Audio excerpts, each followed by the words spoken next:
ወይ ምን አላገኘሽም እንዴ? ማይኮ ይሄን ያክል ብር የለኝም ማለችኝና ወንድሜ ልጠይቀው ነው።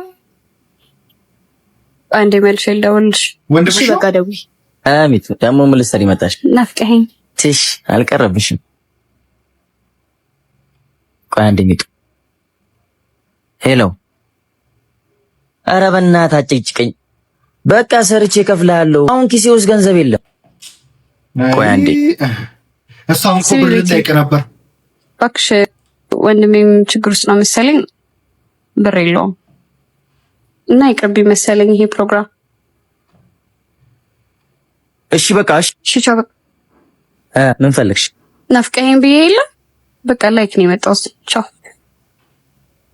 አሰበችም ላይታ። ሄሎ እንዴ የምትረዳ ሲስተር ሰፈር ነኝ።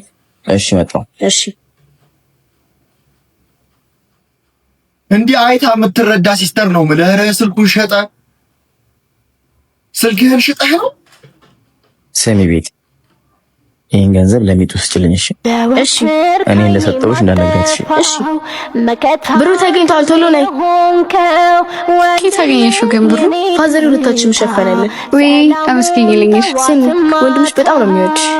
ይሄን ብር የሰጠሽ እሱ ነው? አይ እሱ አይደለም የሰጠኝ። አትዋሺ፣ እሱ ነው የሰጠሽ። እሺ ግን እንዳትነግሩ በቃ እሱ ነው የሰጠኝ። ሁሉን የቻለ ስልኩን ሸጠ። መከራውንም ያልፋል።